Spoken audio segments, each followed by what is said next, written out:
Everything I do really has been inspired by Scottish and Celtic art, mainly from where I grew up in Edinburgh.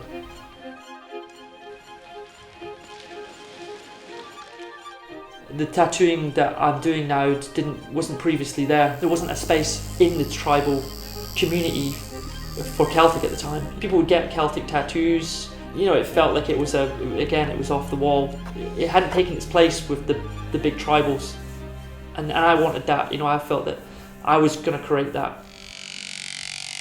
But yeah, this was the first book I picked up. This was it. It was exactly like this. Yeah, and it has everything in it. You know, it's like George Bain. You know, and when I picked it up, I was like, shit, he's from Edinburgh. You know, where I'm from, and he created the first ever Celtic school. Yeah, that was a big inspiration for me. This guy. You know, he's always sort of stuck with me. You know, this guy, because he was sort of doing it. Unfortunately, it all failed, and his school shut. And yes, he had a really quite a sad end to his life. At the time, I didn't feel Scotland had anything for me. I don't know, at the time I'd lived there for so long and I needed to go away from Scotland. I first moved all the way up to Shetland.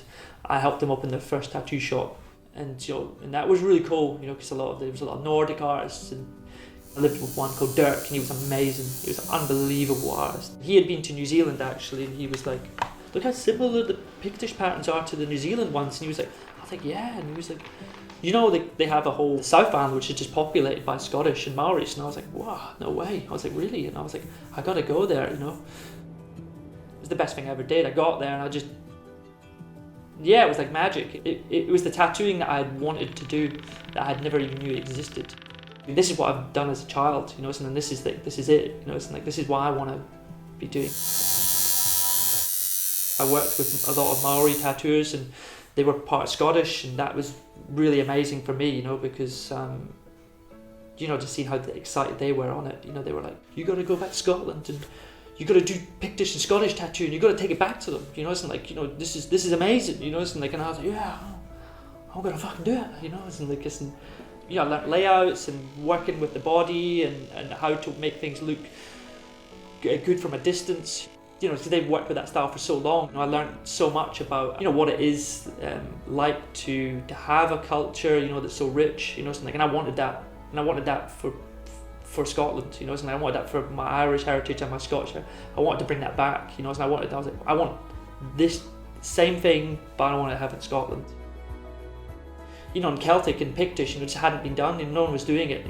People thought it was out of date, and people just thought, this isn't cool. Even when I came back, people were like, why are you doing this?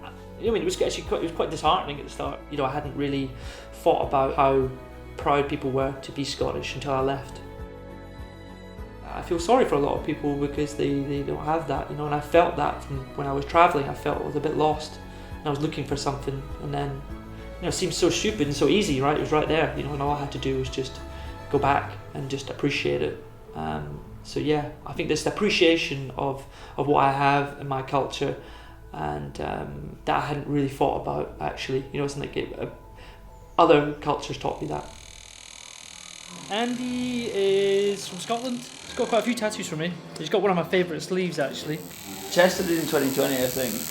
Yeah. And in 2021, yeah. The sleeve started as an armband. Yeah, you came and got an armband.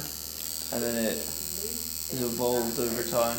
Yeah, you just kept coming back. I just sort of made you get a sleeve, really, didn't I? Well, yeah. Just kept adding blocks onto it. Yeah, people just started getting it, and they started to realise that it was actually cool, and it could look good, and it could look just as good as all the other tribal cultures. If it was done the same way in the same formats, and that just hadn't been done before. Everyone was micro, everyone was tiny. You couldn't make it out. It was kind of almost like a blur. All the things that I'd seen growing up, I just wanted it in one book, so I just painstakingly sort of drew everything. Symbols and pictures, and I just wanted it in a book. I did it as a reference book for myself to start with, and then I realised that people would actually want to buy it, which was really cool. And then obviously a lot of some paintings that I'd done, and bodysuit projects that I've been working on. Mark tattooed me about 7 years ago maybe, and initially it was just sort of like a one-off, some Rangoli sort of Indian chest sort of piece designs, and I remember I saw it, I was like, yeah, let me go get that. So I just went down to the shop, and you know, thinking it was just going to be like a one-off. Yeah, and now we're here, like 4 years later, and we're on the home stretch. I've just got my back left to do. So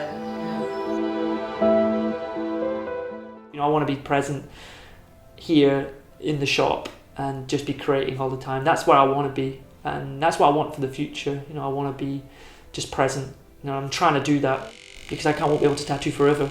It's tough on my body, and I want to try and at least say I want to say I did some bodysuits and created something and did something in tattooing. You know, just put a little dent in it. You know, or something. You know, say I did something, left it better than what I started with. You know, so yeah, that's that, I suppose.